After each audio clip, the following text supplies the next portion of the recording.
Wah!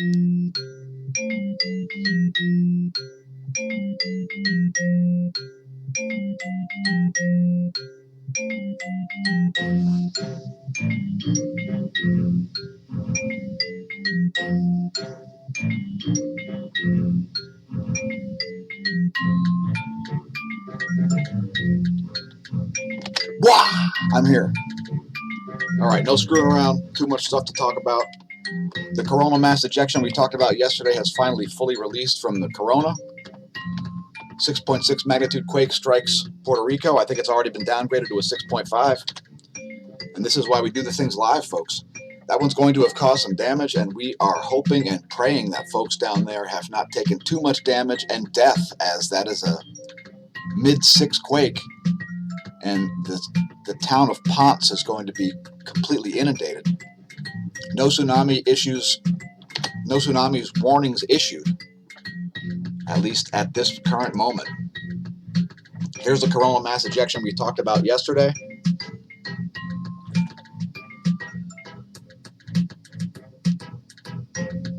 And I'll let that play through a couple times, and then I'll rock back the latest portion of it there.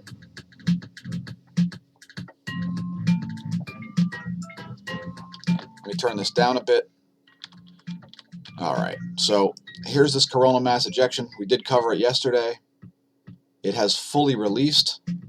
It's what I would call a long duration coronal mass ejection. It took a long time for it to fully release there. And we saw some interesting magnetometer spikes and global current spikes at the same time of day as that coronal mass ejection happened. So that's super interesting, folks. And we're going to show you all the data in a moment. But there's that coronal mass ejection. It first started right at 1800 hours on 1/5. And it finally got done releasing right around 1800 yesterday on 1/6. And that's a super interesting number because, well, we'll show you in a minute. So stay tuned. Here's the data from LASCO C3. And you see some planets there in the background. That's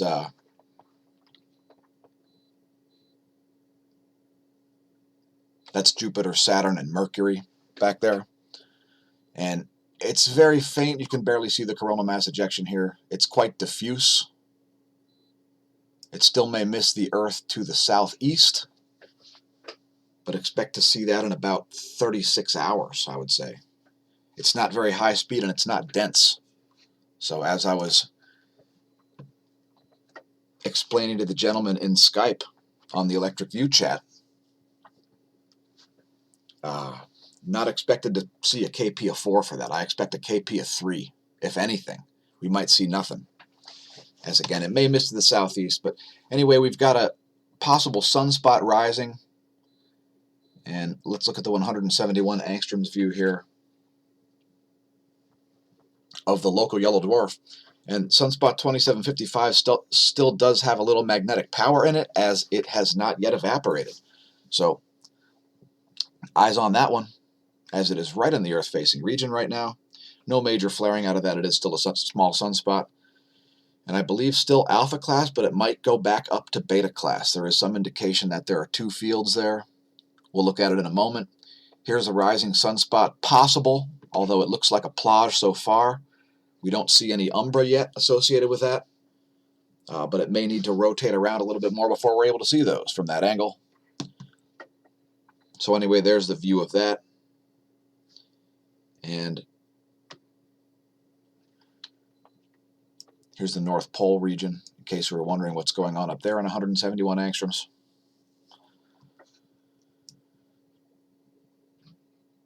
So yeah, we've got cycle 24 activity here on this rising zone on the equator, and we've got cycle 25 activity, this current sunspot.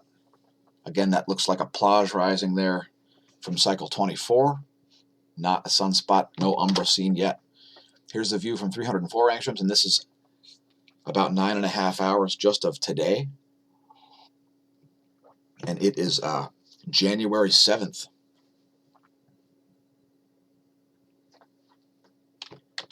and the time is 4:49 a.m. Anyway, there are those two regions in 304 angstroms, and again, there is a coronal mass ejection headed toward Earth. Here are the fields associated with sunspot 2755. And again, we do see some additional activity forming down here south of this sunspot.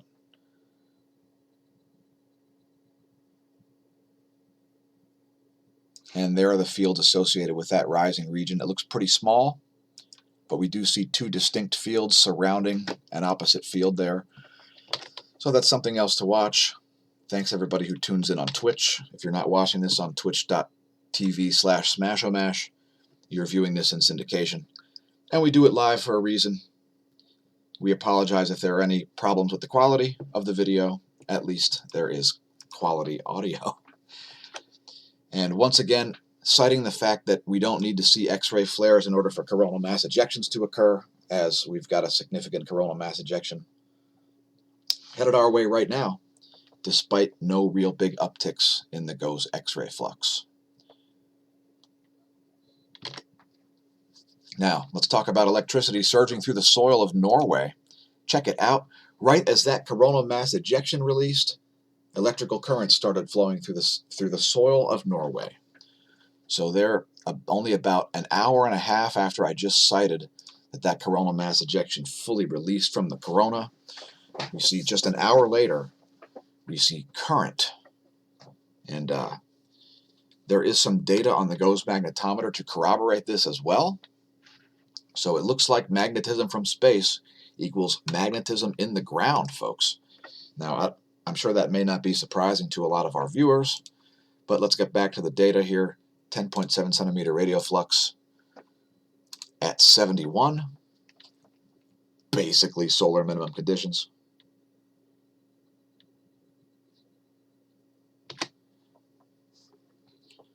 KP index currently at 1.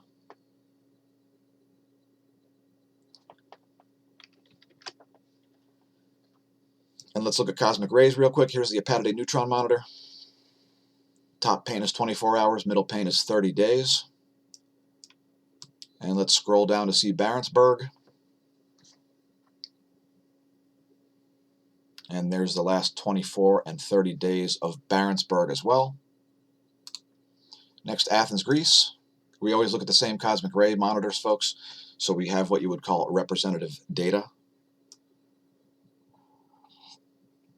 And these were custom picked by me, Daniel Nigro, aka smAsho, your host, who picked different spots around the world in different countries on purpose. Here's the Athens cosmic ray monitor, neutron monitor. Quite flat on the 30 days there. Next, Mexico City.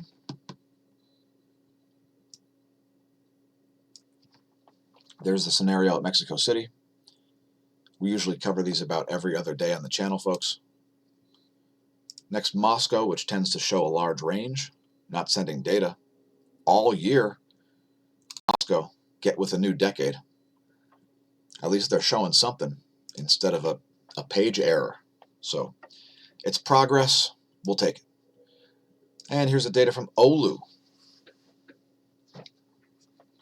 We'll also look at DOMC Antarctica, which is spotty at best, and DOMB Antarctica, no data whatsoever there for the past 30.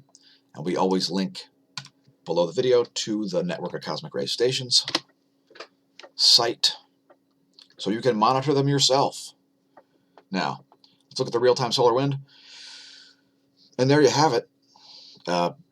BTBZ is, well, the BT is at 3, and the BZ is quite close to 0. Phi angle is at 354 degrees. Solar wind density 2.59 protons per cubic centimeter. Solar wind speed has ramped down over the past 24 to 432 kilometers a second. There's the data from ACE, looking similarly to me. Here's the total electron content forecast. Let me make that a little larger here.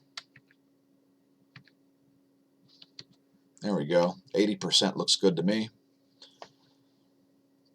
And this will give you some indication of your GPS errors. where you see those yellow blobs in the center there, those are going to be about something like 9-10 meters of GPS error. I know from experience, folks, as GPS satellites need to communicate with you through the Van Allen belts. And here's the relativistic electrons, which are quite low, as they've been. And there's the GOES electron flux, which is also very low. Not really in a normal range here, which is a little closer to 10 to the second. And that is electron density, folks. Here's the ionosphere map, looking at 6 hours, courtesy Australian Government Bureau of Meteorology. And it looks like we've got some anomalous data along the prime meridian once again. We've got anomalous data on the prime meridian, folks. Probably some kind of a computing error. But in any case, shout out to Terrence. I reground some of the beans that I ground too coarsely, and now they're just right. Oh, once again, it's as rich as Scrooge McDuck. Oh, yeah. It's richer than Bernie Sanders. Anyway, let's move on. Now, here's the GOES magnetometer, and I would note that right when that coronal mass ejection began was right around here when this magnetometer spike happened, and we see a double peak, especially on the GOES 14. And once again, right here, we see a double peak around noontime, especially on the GOES 14. So, coincidence? I think not. Are telluric currents a tidal force of the Earth's rotation? Or perhaps the sun's rotation? Or perhaps both? Please leave a comment. But don't you find it interesting that both of those double peaks correlate with the onset and the eventual release of that coronal mass ejection? Here's the Gong 2 data, and this is 2 hours and 56 minutes old. It's actually pretty old here. I'm going to see if it'll update. We may have newer data. Let's see. Oh, it gave me older data. Nope, that's the same data. All right, anyway. This data 3 hours and 23 minutes old. And it is not really showing us very much there. That's okay. No evidence of the coronal mass ejection on the Gong 2 data, as it kind of came out right in an area between polarity boundaries of the current sheet. So we're still expected to be in the South Pole oriented portion of the current sheet here for about the next 18 hours, I'd say. And no further comment on that, as there's too much stuff to cover today. That's why we're doing just the data. We're going to do a separate cosmology section. Here's your 4 hours of geospace magnetosphere data. And it's looking weak, but not as weak as it's been. And I would expect about 36 hours until we see a small spike from that coronal mass ejection. Here's the geospace ground magnetic perturbations.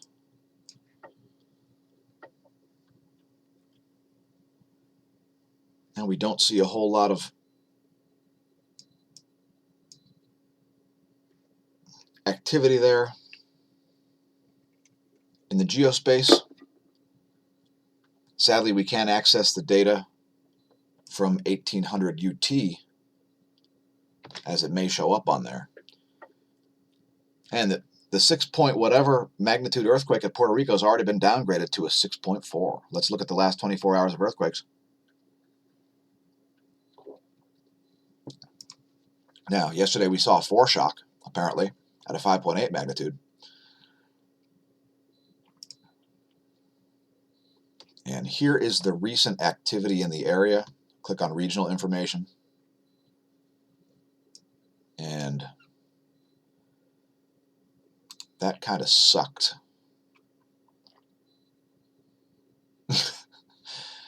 All right, anyway, let's get through the list here. I'm just going to slowly scroll up. as we're trying to only report deep and 6+ magnitude quakes.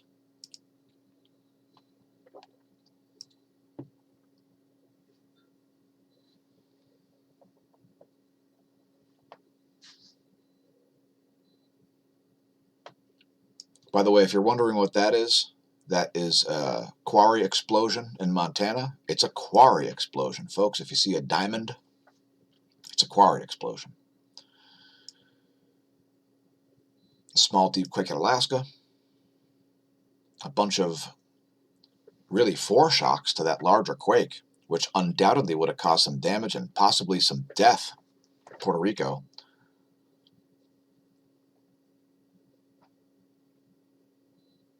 Again, let's hope their infrastructure doesn't get too pummeled by that. And again, there are no tsunami warnings issued.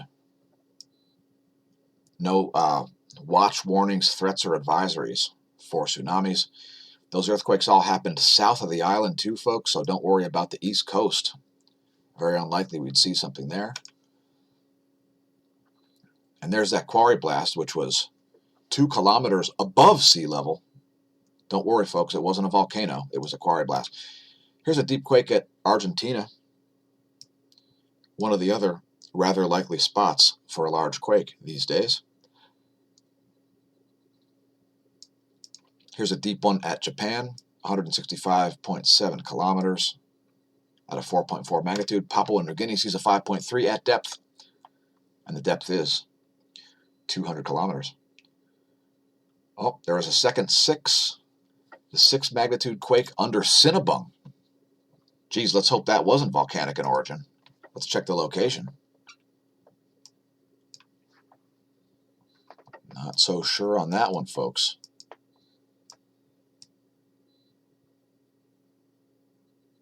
I don't think that's underneath the volcano.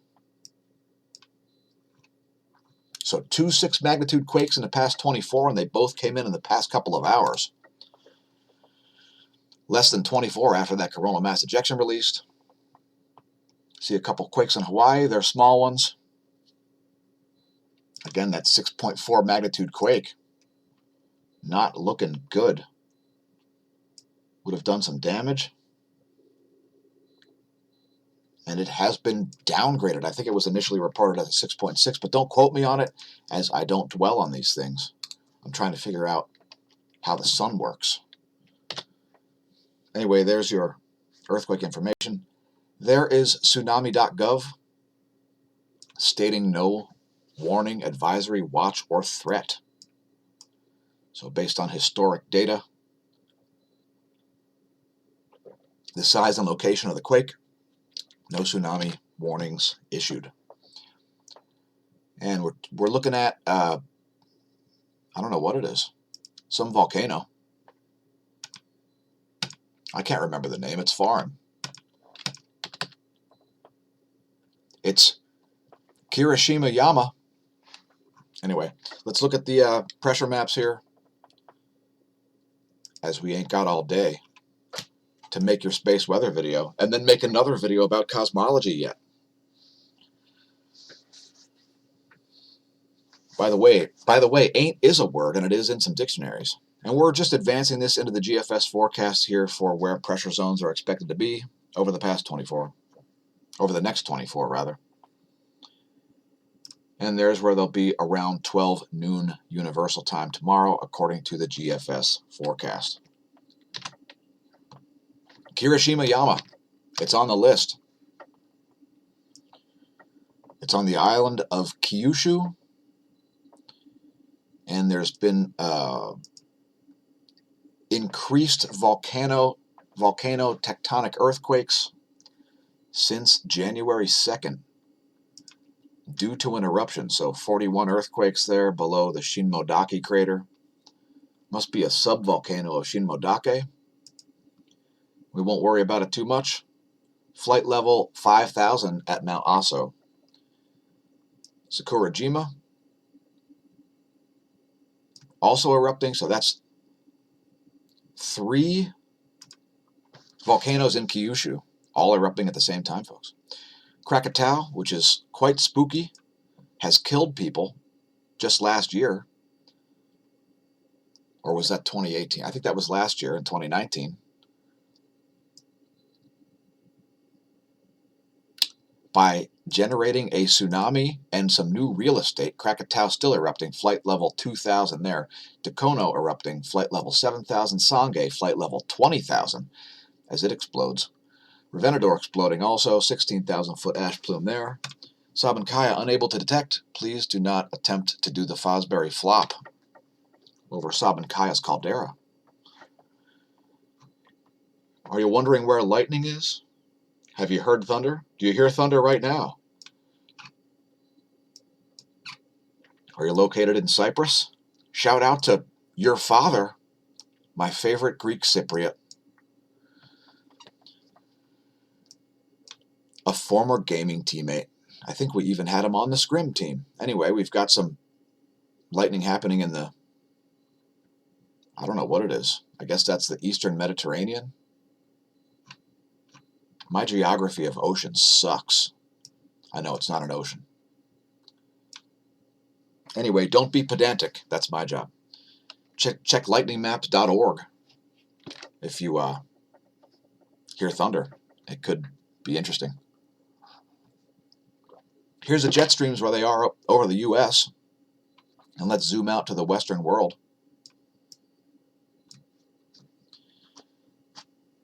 Let's zoom out further. There we go. And talk about a screwed up jet stream. We've got multiple spaces where the jet stream's going east to west instead of west to east. And I'm not going to dwell on that either, because we got to get the videos live on all the platforms. Interesting messages about Google coming later. So stay tuned for that. Look at this string of high pressure air coming all the way out of the geographic North Pole. That has got to be an extreme colding event right there. Man, look at that. That's insane.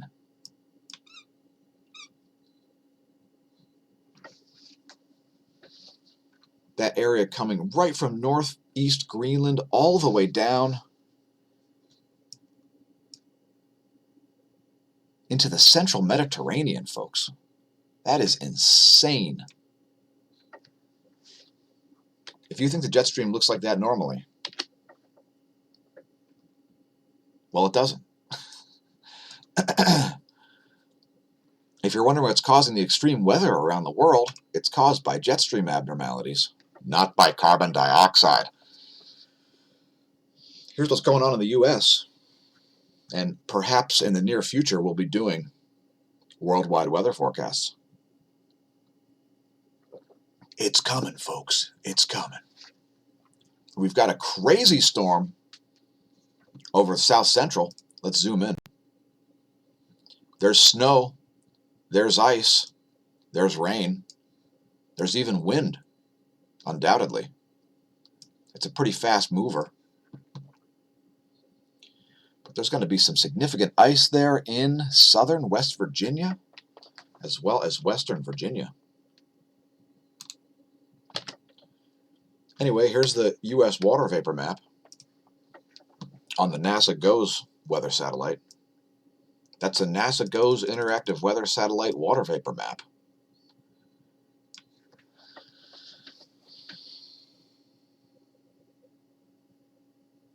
And there's a supremely fluxed ass zone over central Colorado right now. We're going to zoom in on it so that everybody can go ooh and ah during our space weather video.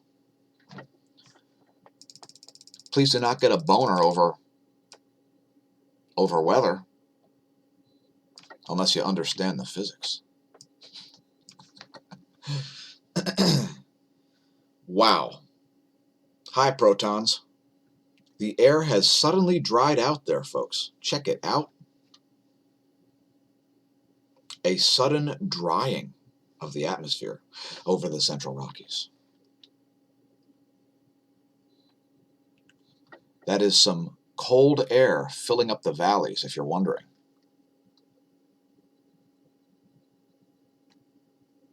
What a funky area. Major pressure gradients there too, by the way.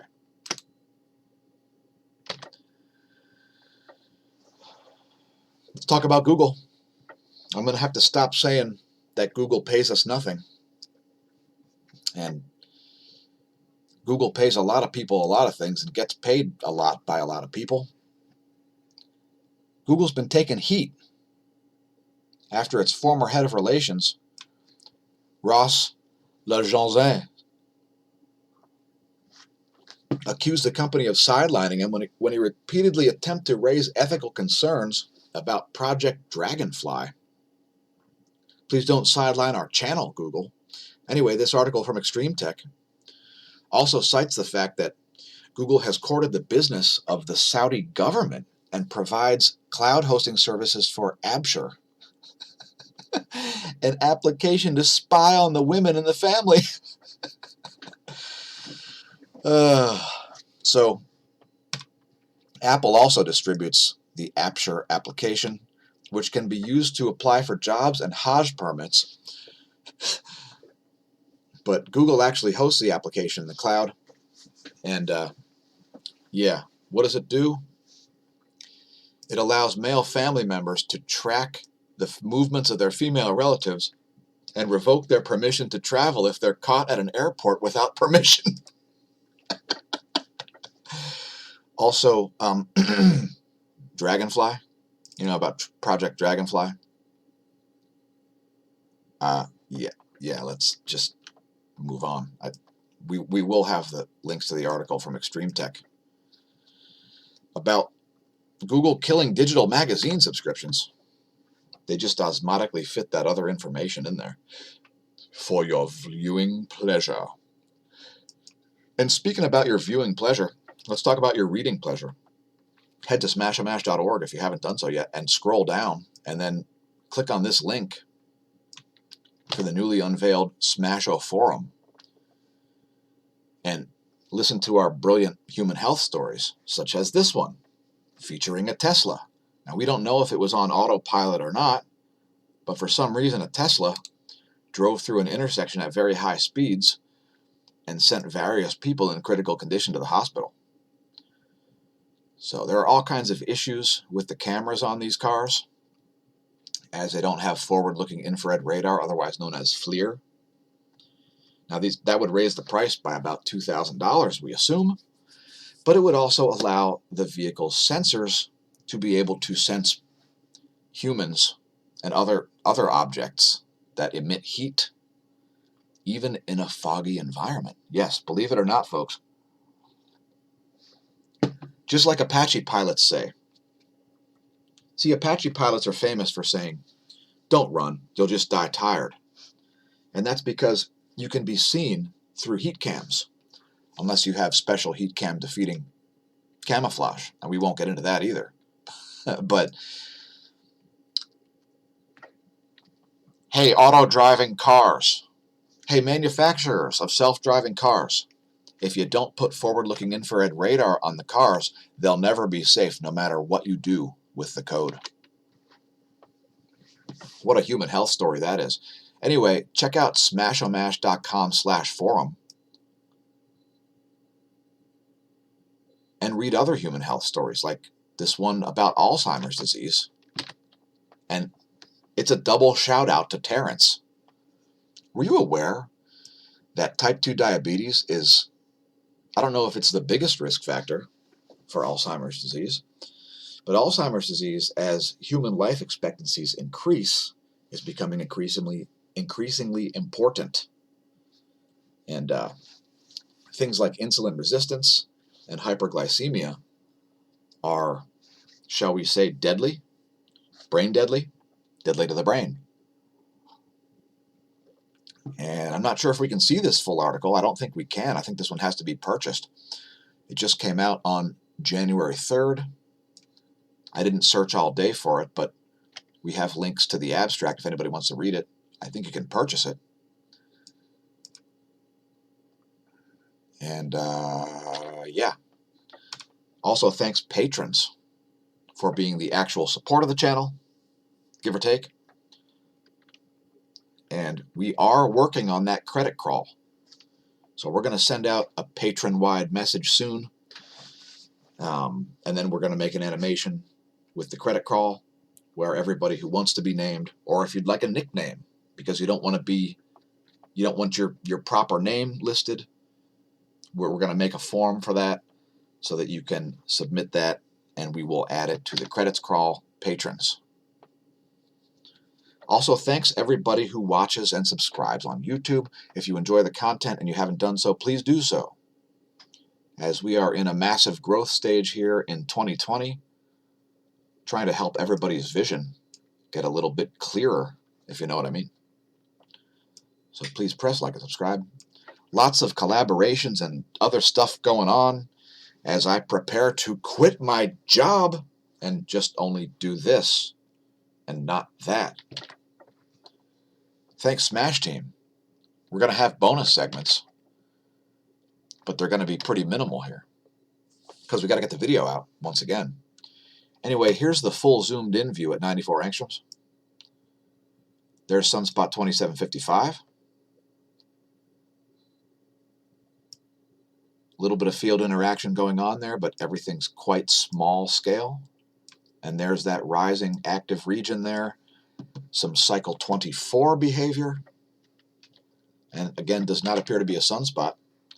Here's the latest image in 171 angstroms. And there's the same gear. Rising plage. Fairly defined coronal hole right in front of it. And we do regularly see coronal holes around sunspots. Do you think it's a coincidence? And have you read smashomash.com/forum sections regarding the liquid metallic hydrogen model of the sun? Everybody who's offended by it, we find to be cute. Anyway, there's sunspot 2755 at 171 angstroms. And let's bring up a bonus feature here. How about once again, the 131 angstroms 48-hour video, where you'll see that active region rise, as well as a nice view of sunspot 2755. And complete with date stamps. So once again, folks, thanks for tuning in, everybody. We appreciate your patronage. Remember to stare at the sun. Don't drink, and if you do, don't drive. And since it'll never be now again, may that solar wind be at your back, and that atherosclerosis absent from your veins.